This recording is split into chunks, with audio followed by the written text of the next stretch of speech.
स्वागत है। थोड़े से ही शब्द से एक बार ही करता हूँ, टाइम हो तो देख लो आज ही। तो बड़ा प्रेम देते हैं, कई बार अक्सर कोई तीज हो त्यौहार हो पहले से आकर के पंडित जी उसके बारे में बताओ ताकि लोगों को जानकारी हो सके। तो आज भी थोड़े से बुलावे आए हैं तो बड़ा स्वागत सत्कार है पूरी कॉलोनी की तरफ से।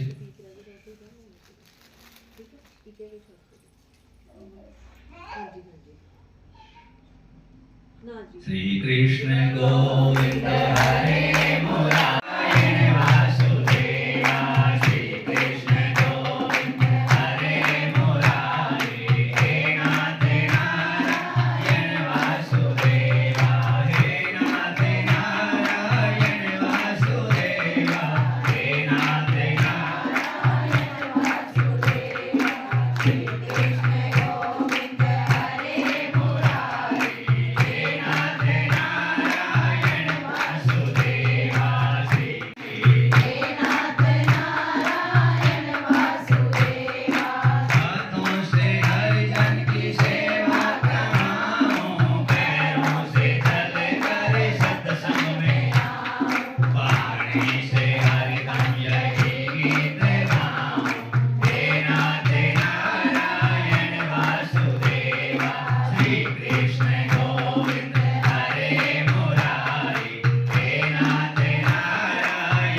भागवत की चर्चा हरदम भागवत हमारे हृदय में होवे, हे नाथ नारायण वासुदेवा, श्री कृष्ण गोविंद हरे मुरारी, हे नाथ नारायण वासुदेवा, श्री कृष्ण गोविंद हरे मुरारी, हे नाथ नारायण होवे, हे नाथ नारायण वासुदेवा। मेरी सखियों मुझे मेहंदी लगा दो, मेरी सखियों मुझे मेहंदी लगा दो, मेहंदी लगा दो मुझे ऐसा सजा दो, मेहंदी लगा दो मुझे ऐसा सजा दो, मुझे श्याम सुंदर की दुल्हन बना दो।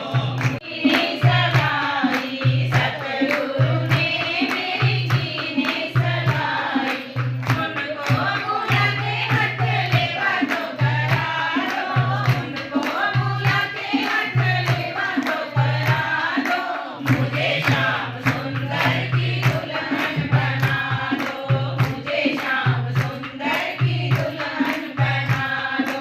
आओ मेरी सखियों मुझे मेहंदी लगा दो, मेहंदी लगा दो मुझे ऐसा सजा दो, मेहंदी लगा दो मुझे ऐसा सजा दो, मुझे श्याम सुंदर की दुल्हन बना दो, मुझे श्याम सुंदर की दुल्हन बना दो।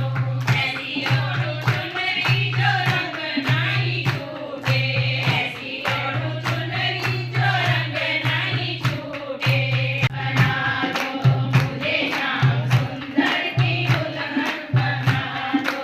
ऐसी पहनूं चूड़ी जो कबहू ना टूटे, ऐसी पहनूं चूड़ी जो कबहू ना टूटे, प्रेम पड़ी धागा कबहू ना छूटे, प्रेम पड़ी धागा कबहू ना छूटे। आज मेरी मोतियों से मांग सजा दो, मुझे मेहंदी लगा दो, और मेरी सखियों मुझे मेहंदी लगा दो, मेहंदी लगा दो मुझे ऐसा सजा दो, मेहंदी लगा दो मुझे ऐसा सजा दो, मुझे श्याम सुंदर की दुल्हन बना दो, मुझे श्याम सुंदर की दुल्हन बना दो। भक्ति का दुल्हन में हरि ओम विडम्बनार्थे राजवंतिका अनुष्ठिमे वद्यं ज्ञातमं स्वाहा। ओम इमं राजवन्य समृद्धि कर्णं तुभ्यं च तम कामी निरुक् स्वाहा। पहले तुलसी जी को फिर ठाकुर जी को। हरि ओम परमंदे अकमंता श्यामरम नवलतम देवं स्वाहा। दोबारा इमं राजवंते मम आश्रमे गातिमं स्वाहा। इमं राजवन्य समृद्धि कर्णं तुभ्यं तम स्वामी स्वाहा। हाँ जी, हरि ओम आहो श्री अरुणं देवं आहो कन्यं सुदर्शनं देवं देवं स्वाहा।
ठाकुर जी महाराज की जय, तुलसी मैया की जय। लो जी, सारे काम हो करके अब आप जब परिक्रमा हो टच कर करके 7 बार थोड़ा थोड़ा से जोड़ जाते हो। बहुत ही प्रभु की कृपा हुई। श्री तुलसी महारानी जी का विवाह आप सबके सहयोग से श्री कपिल कॉलोनी के अंदर बड़े विधि विधान से संपन्न हुआ। ठाकुर जी की असीम कृपा हुई। मेरे परमपिता परमात्मा इस तरह से कृपा दृष्टि सबके ऊपर बना करके रखना।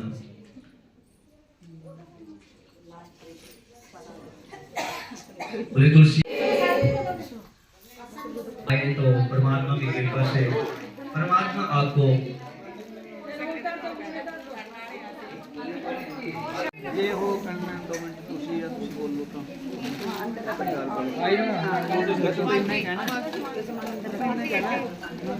वो शिवा की बिहारी लाल की जय। तो सारी कपिल कॉलोनी ने मिल करके तुलसी माता की बात काट चलो बस फिर मैं करूँगा तो करूँगा स्टैंड होगा परिक्रमा कर लो तो वो कर लो भजन सुना रहे पहले भजन कर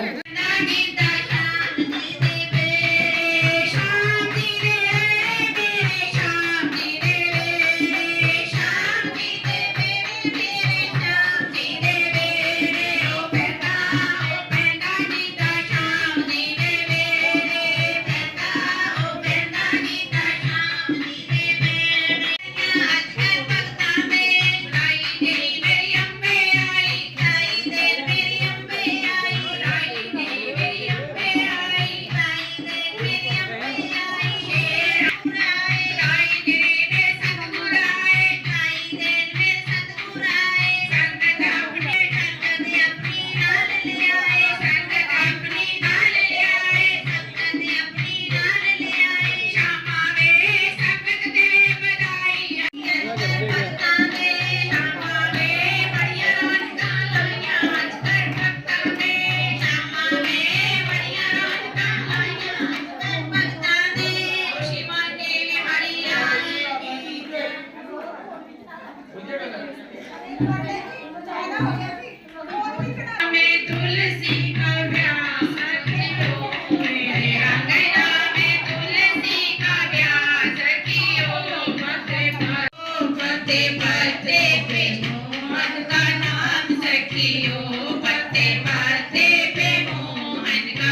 हाँ जी। मैं पंडित जगदीश शास्त्री, कपिल कॉलोनी, भवानीगढ़।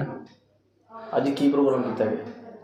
आज जी तुलसी विवाह का और शालिग्राम जी का विवाह समस्त कपिल कॉलोनी के भक्तों के द्वारा करवाया गया है। इसमें मुख्य रूप से विशेष यजमान जो थे आज, वो विशाल टंड और उनकी धर्मपत्नी जो है रितु, उन्होंने बड़े मिलकर के, और बाकी सारे समस्त कॉलोनी निवासी, पूरे शहर निवासियों ने मिलकर के ये बहुत ही सुंदर आज तुलसी और शालिग्राम जी विवाह का आयोजन किया गया। क्योंकि कार्तिक का मास बड़ा पावन मास है। कार्तिक मास में अनेक प्रकार के त्योहारों का ये महीना बताया गया है।